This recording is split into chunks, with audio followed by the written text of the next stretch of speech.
Sooners blue chip ratio puts them among some of the best in the country. What does it mean? We'll discuss on today's episode of Locked On Sooners.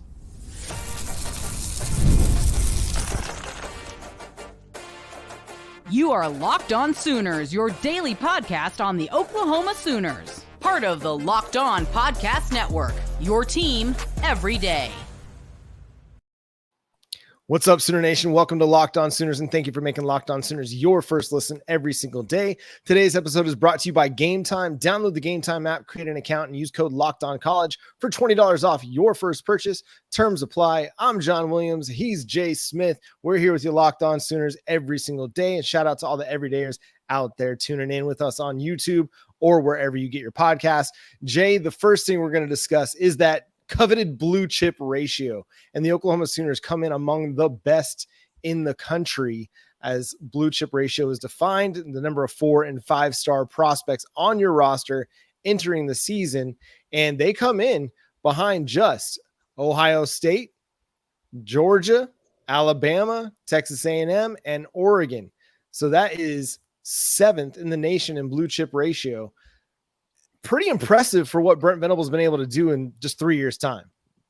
Yeah, and what's funny, so they've been keeping track of this since like 2013, and the key thing, an indicator about this is that, especially getting into the college football playoff era, the teams that are making the playoffs are usually on this list. They're usually the ones with the most blue chips, and they have 16 on this list. And the thing about Oklahoma, every year our number has increased. We've gone from the 40s, from the end of the Bob Stoops era, all the way up to 73, which is the highest we've seen since this has actually been tracked.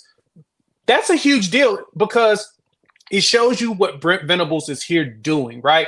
If you've ever wondered why that extension came, the staff, everybody recognized that. They see that, no, Venables is putting together a team that is built to actually contend for championships. Now they have to coach them on the field and actually execute. Yeah, it doesn't necessarily mean they will win championships, but what this indicates is that, hey, the teams that are able to put the highest percentage of 4 and 5 star prospects on the roster, on the field, it's going to give them a greater chance at winning a national title. Bud Elliott, CBS Sports, puts this together and noted that pretty much everybody that's won a national title in the college football playoff era has had themselves on this list.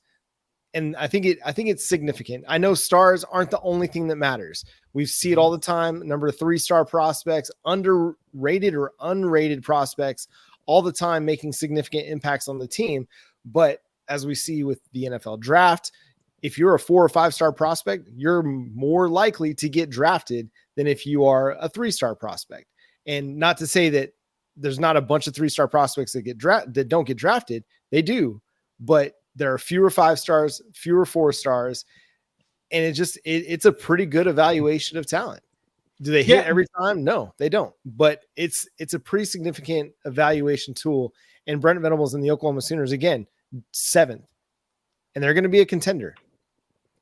And what's funny, being at 7th, number 8 is Texas. So we actually have them beat by a percentage in which, everyone jokes and laughs, says Oklahoma's 3-star U, and you hit the nail on the head there.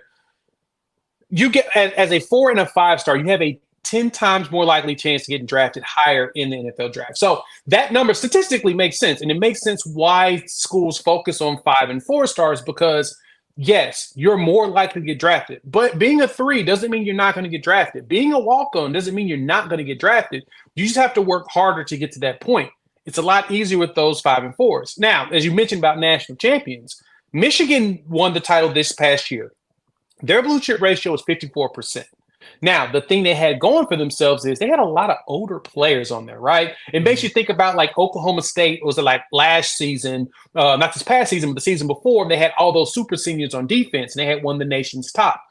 Yeah, experience helps you to be able to be successful and go a lot higher and traject higher. That's the good thing for Oklahoma, bringing back 86% of its production, which is 3rd in the nation on the defensive side of the ball. We're looking more and more like an SEC team. And so as long as you have those blue chips, you're good. Now, I think that just about every year in the college football playoff, someone was rated high in this ratio. Now, the one that snuck in was Cincinnati that year. And was it 2021, 2022-ish, where they snuck in, played Bama, and Bama got them, right? But it was more so Bama overpowered them in that playoff because of course, Nick Saban recognized where the secret sauce is in winning that game. But having that, paying attention to that ratio, that tells you a lot about what's going to happen this coming season. And if anything, Sooners, y'all should be excited. We truly are a contender. We just got to put it together on the field. And you make a really great point about the Michigan thing. And I think that's where Oklahoma's heading, is having guys on the roster that are going to be upperclassmen in the program for 3-4 years. You know, maybe during the Lincoln Riley era, a guy like Danny Stutzman or a guy like Billy Bowman, maybe they don't stick around one more year to improve their draft stock, to play it out one more year. But I think what the culture is for Oklahoma, it's being developed as such that guys are trusting the process. They're trusting the coaching staff. They're trusting the evaluations, and the younger guys are sticking it out too. We talk all the time about Emmett Jones's recruiting and the stacks on stacks on stacks of wide receivers that he's bringing in of the blue chip variety. Those guys are patient. I look at a guy like Jaden Gibson, who could start for probably 90 FBS schools at least, and he's sticking it out. Not guaranteed anything this year in a deep wide receiver room, and he's trusting the process. And I think that's right there evidence of what Brent Venables and his staff have built at Oklahoma. Guys don't come in with egos. They come in ready to work. They come in looking to earn, and that's what builds a depth chart. And that's when you have blue chip after blue chip after blue chip at every position group. That's huge, man. Oh, yeah. And you made a great point there, too, talking about players and appreciating development. Look at it this way, too. When you bring in transfers, right? Usually when you're bringing in transfers, it's because you're needing a little bit more experience. Guys usually go like, oh, so you're recruiting over top of me, so I'm going to go ahead and leave. We haven't seen that here. We've seen whenever we bring in transfers, these guys are like, okay, I just need to up my game. You're prepping me to go in the moment this senior we're bringing in leaves. I've talked about this before on my channel. It's if you pay attention to the type of players that they go for in the portal, they don't go for very many young ones unless we have a depth issue if we're losing a lot of players. Usually they're going for those guys with maybe 1 year, possibly 2 years left of eligibility, because the players that they're recruiting take priority to everything they do. But sometimes you got to have a little bit more experience so you can be successful.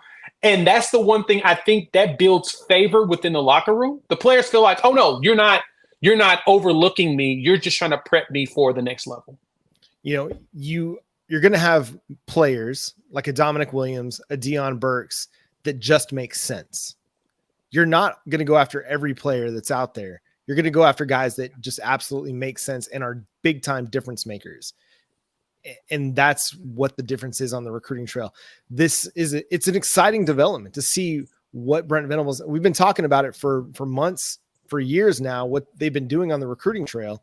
Well, we're starting to see that play out. Now it's a matter of, like you said, development and getting these guys to realize their potential on the field to take Oklahoma to the playoff, into national title contention. We did get one of these guys that is going to be a walk-on, but probably should have gotten a few more offers. Sean Hutton committed to the Oklahoma Sooners on Wednesday. We're going to discuss him, plus a bunch of NCAA rule changes coming up next here on Locked On Sooners.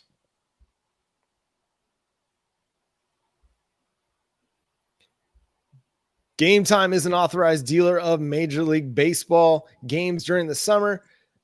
And I loved going to Major League Baseball games, Texas Ranger games when we moved to the Dallas-Fort Worth area. But even before that, I just loved going down to Dodger Stadium with my dad when we were in California, making that hour-and-a-half commute to get down to LA to go watch the Dodgers, because I grew up listening to Vin Scully on the radio. And so every time I got to go to Dodger Stadium was like a dream come true.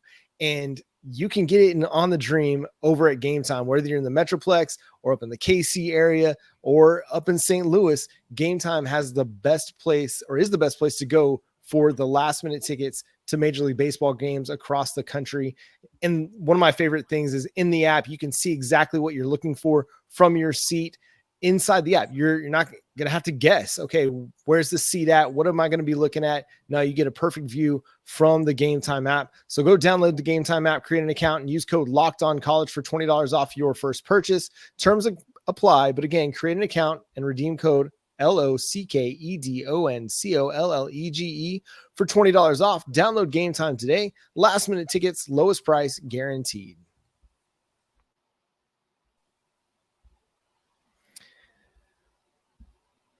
Are you watching Fox Sports or ESPN on your TV all day? Have to turn down the volume with all that shouting? Make the switch to Locked On Sports today, a free 24/7 sports streaming channel programmed for you every day to bring you the biggest stories without all the screaming.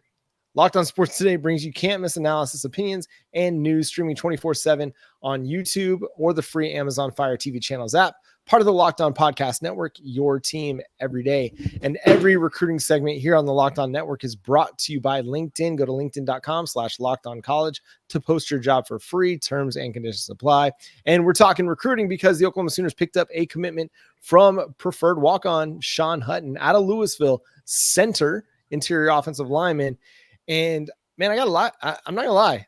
I look at this kid and I wonder why he didn't get a bunch of more offers, because he can play. He moves really, really well. He's got great size and looks like he's got really, really solid technique as well, playing for a Lewisville team that looks like it had a pretty good offensive line. But this is a dude that could probably play in a lot of places. So Jay, tell us what your thoughts are on Sean Hutton and what he brings to the Oklahoma Sooners. Yeah, when you turn on the film, you can immediately see him moving, right? He plays center. And unfortunately for him, one reason why you see him as a preferred walk-on is because we've got Owen Hollenbeck. So you've got yourself a center, and you really don't take multiple centers in the class unless you see there's some sort of a potential and you can get them in as a preferred walk-on. Well, Sean, for one, is a Oklahoma legacy. His dad, J.D. Hutton, actually is a graduate of Oklahoma. And so Oklahoma's been the place that he's loved his entire life. Well, watching his huddle tape, as you mentioned, John, he can move. He can move very well. They have him pulling after he hikes it. He pulls quite often. So there's an opportunity to kind of cross-train him into the guard role, get him into like a GT counter or something like that. But at 6'3", like 315 pounds, he moves like he's under 300 pounds. He's got some great movement on him. So all you got to do is get him in the right Schmitty shape, which it's a guarantee they will here at Oklahoma. But he seems like he has the ability to be more versatile. Got some technique things you need to work on, but it does seem like a lot of schools may have inquired about him and recognized that, yeah, this is most likely an Oklahoma to lose type situation just because he is a legacy. But yeah, some schools may have missed out on the opportunity of getting a player that he's going to go in there and work his butt off and try to take a spot. Yeah, and it is good to have a guy that can maybe cross-train a little bit and play multiple interior offensive line spots. How often do we see Bill Bedenbaugh kind of mixing and matching with guys? And, you know, I read Colin Kennedy's article over at Sooners Illustrated 247 Sports, and he sounds like a dude that's got the right mentality, wants to come, wants to work, and is going to go try to earn everything that he gets. And that's the thing that has him excited about Oklahoma, is that he's going to get an opportunity to earn a role, that he's not going to be treated any differently. And that's the thing that really stood out to him and stood out to me as I'm reading this article, is that there's no difference. You could be 5-star offensive tackle, Andrew Babalola, or you could be preferred walk-on Sean Hutton, and they're going to treat you just the same. And Bill Bedenbaugh's known for that, right? He's known for getting guys drafted that are 2 stars, 3 stars, 4 stars, and 5 stars. So for him, the swath of stars doesn't matter. It's all about your want to when you're on the field. And so for him, yes, Sean recognized that. He said, okay, Bedenbaugh has told me, right, that he likes me. He likes my ability, and they want to give me the opportunity because even though they already have a center in the class, it never hurts to have an additional one just in case. I mean, we've seen it this year with Troy Everett going down with that knee injury. You kind of got to have a backup that's prepared to play. Now, Joshua Bates is going to get his opportunity as well, but you bring in a veteran like a Branson Hickman, you want to have multiple guys just in case, because if Bates goes down, then you're really going all the way to your most inexperienced players. Well, Sean comes in there with Hollenbeck. You get yourself 2 guys to work together. And again, you can cross-train. So if Sean's ready to play guard and he shows that he has that potential and he plays it out, they're going to let him play. They're not going to hold him back just because he's a preferred walk-on. Just like you said, they will play the best guy on the field. So talk about that Lewisville connection, because we know the big fish in this offensive line recruiting class, Michael Fasusi. I say the big fish, one of several big fish that Oklahoma is chasing, is Michael Fasusi, teammate of Sean Hutton. Yeah, and that is one of the other plays that you recognize with this, right? Sean and Michael, they have professed that they would like to play together.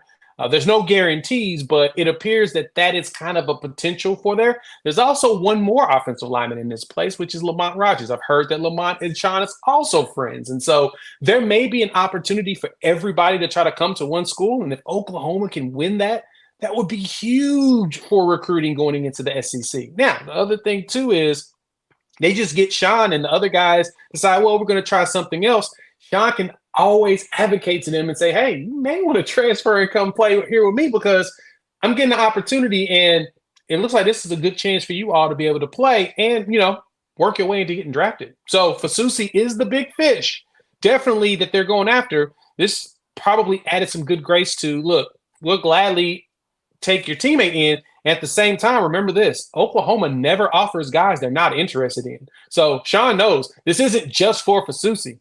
They actually want me because they never offer PWOs to just anybody. You got to actually have potential to play. Yeah, and we've seen it over the last several years. Like, those connections do matter, but more than that, they're taking guys that can play football, whether it's Michael Patterson McDonald, whether it's, Eli Bowen, whether it's, Malik Hawkins, who's got the offer in the 2025 class and is committed. They're trying to get ball players, not just connections. And so it's exciting that Sean Hutton is going to be a Sooner because he brings a lot to the table.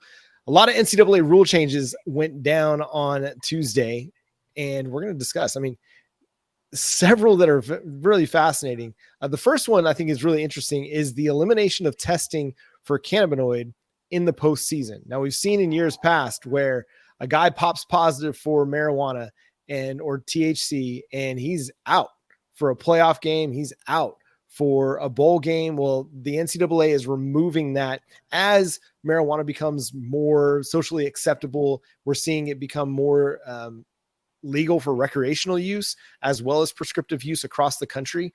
So it's definitely time to kind of adjust and evolve those rules as well. I think the most fascinating thing about it too is that the focus here was for the postseason, right?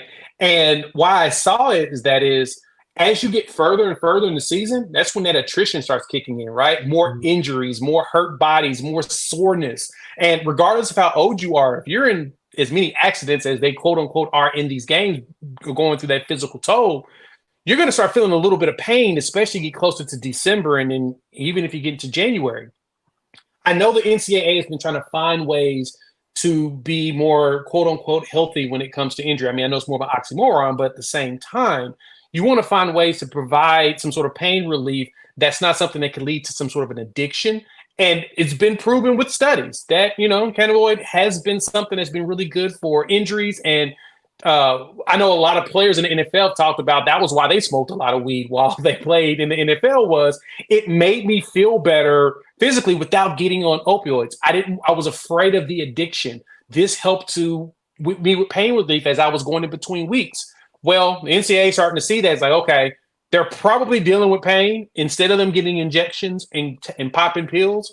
This is a lot healthier in comparison, and there's a lot better chance that they'll still be able to play and not really have a bunch of side effects. And as they mentioned, there's no performance enhancing aspect to it. If anything, it's going to dull you down, maybe make you not as quick a reaction time. So listen, you can. I have my own certain beliefs on it, being from the medical profession, but it is becoming something that's more socially acceptable. Again, states are legalizing it across the country for either prescriptive or recreational.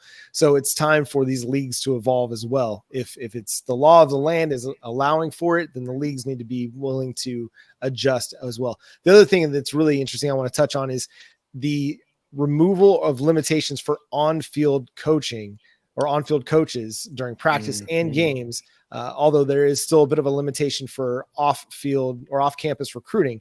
What does it mean for Oklahoma and some of these other power schools that are going to be able to have more on-field and for games and practices on-field coaches? If you look at it this way, running joke with a few friends of mine is if this rule was instituted last year, we may have had Seth Luttrell yelling at Jeff Levy about doing jet sweeps. So, but the thing is, that's what you get out of it, right? You'll have these analysts on the sideline. And a lot of the times another good joke out there is that Nick Saban had his school of coach rehabilitation, right? of the wayward coach. He would take in former head coaches and they will come in and be analysts on his staff. Well, think about having all of those minds in there, thinking things up, conjuring up new ideas, new plays, and new strategies against the opponents. But now you can actually leverage that during the game. They can tell you, hey, I see this. Maybe you should adjust this piece. This is going to help a lot of teams be able to get ahead of the curve when they're going up against their competition. They'll have that guy that may have a little extra knowledge about the competition there to be able to say, hey, this is something to adjust and think about. This coach likes to do this, or he has this tendency to do that. Hey, you may not have paid attention to this, because it's all about the little details. I think that's the one thing that's always helped some of the greats remain at the top, is they always paid attention to those little meticulous details. That's one of those things that, to me, having the ability for those analysts to be able to help out and participate, it's going to make a jump. And also, now our special teams coordinator can actually be a coach on the field, and he can actually coach the special teams instead of being kind of on the sidelines working or whatnot. Yeah, and then kind of having to stand back and watch as a defensive backs coach or, a wide receivers coach handles the special teams. That to me is the game changer. And I'm glad you brought it up, because I was going to finish the segment, because Oklahoma's special teams player over the last 2 years has been meh at best. Now you get a guy that specializes in special teams coordination. He's going to be able to be there on the field in practices and in games, just keeping it all locked down. So shout out Doug Deacon. You're going to get a chance to really earn your keep now, being able to be on, according to the NCAA. EA Sports released their top 25 toughest places to play in college football ahead of the EA College Football 25 game that's going to be released next month. And they left out a little hand signal that definitely caught a little fire. We'll discuss coming up next on Locked On Sooners.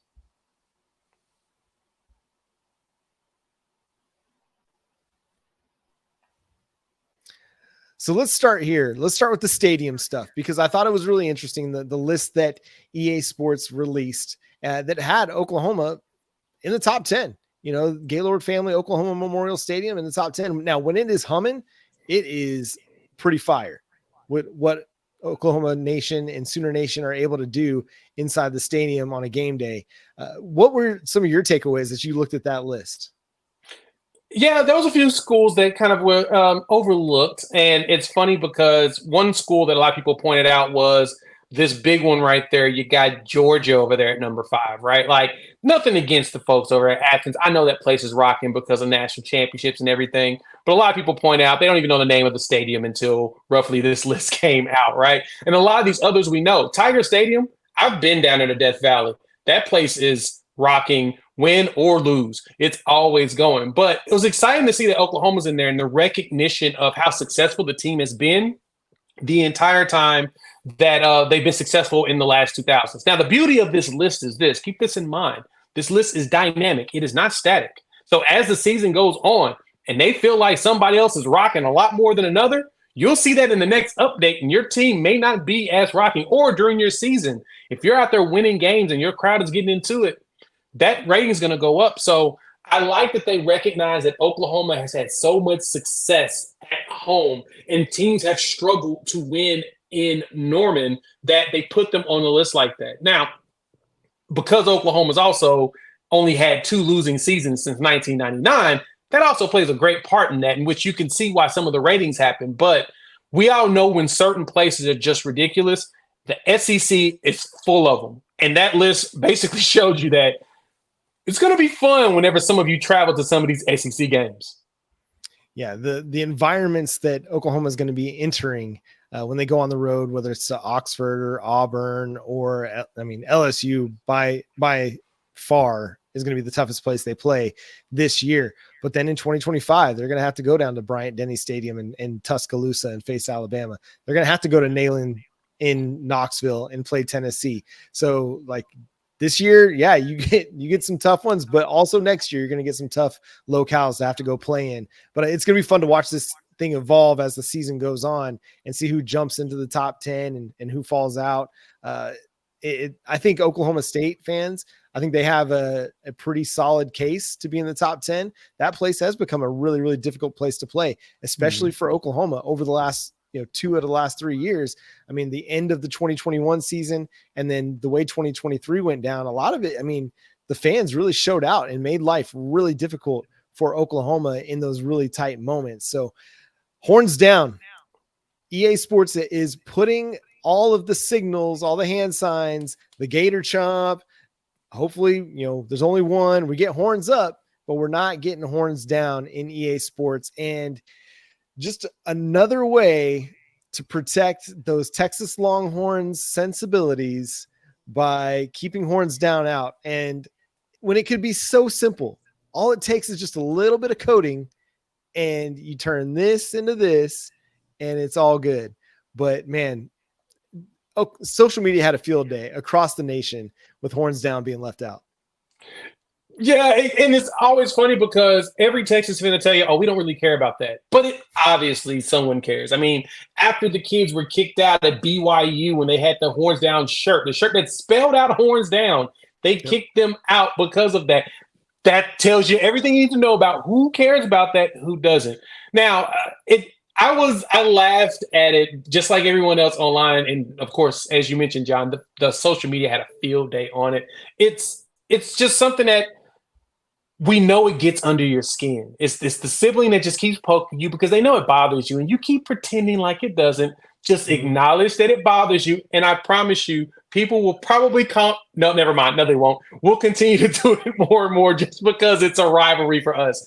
I was bothered by that. I was upset that they didn't give the beauty of throwing down a horns down after you score a touchdown in the Red River. That would have just brought back the authenticity of it. But in the end, it seems like Texas may have thrown a little bit of a check out there to say, hey, can y'all just not do this to us this time? We kind of not want to deal with it. It's so funny, man, because college football is all about the rivalries. It's all about the pettiness. Like that is what the sport is built on, is fan bases acting irrationally towards other fan bases. Yeah. And this is just part of it. It's the heat. It's the passion. It's the energy. And EA Sports just kind of took it all away. I just think back, and this is not college football, but I think back to the Toronto Blue Jays versus Atlanta Braves in the World Series. And Roberto Alomar Jr. gets walked home and he's doing the mocking tomahawk chop as he's, walking to home. And just being a kid, I was kind of pulling for the Braves, and how much it irritated me that he was doing that. Like, that's what college football is you just take what gets under the other team's skin and you use it against them. And we're going to see the horns down in the SEC because it is not automatically going to be unsportsmanlike conduct. There's some kind of criteria for how it can and cannot be used. But I guarantee that we're going to be seeing some horns down in SEC play, and Texas fans are just going to have to deal with it. Yeah, the SEC already said that they're not going to penalize anybody for doing it like the Big 12 said they were going to. It's an automatic 15-yard penalty because they wanted to protect Texas at the time. SEC said, we're not going to do anything about that. It's going to be on you guys to be able to police it. The best way to keep people from doing it is to beat them. That's right. And, I mean, we've been doing pretty well against Texas over the last 24 years. So, and I don't think that's going to change anytime soon. So, guys, just get used to it. It's just going to be a part of the game. Yeah, just understand you're going to get some horns down. It's going to probably happen in your stadium probably this year when the Bulldogs come to town. So it's going to be fun to watch all the people lose themselves online when the Georgia Bulldogs are dropping some horns down. But that's going to do it for today's episode of Locked On Sooners. Thanks so much for tuning in and being a part of the show. Subscribe to the show wherever you get your podcasts. We're free and available on all platforms and on YouTube. So hit that subscribe button, that notification bell to let you know when new episodes drop. Follow Jay on Twitter at Unfair Sports. Go check him out on his channel, Unfair Sports, as well. Follow me on Twitter at John9Williams, and you can read my work covering the Sooners over at SoonersWire.com. But until next time, he's Jay. I'm John. Boomer. Sooner.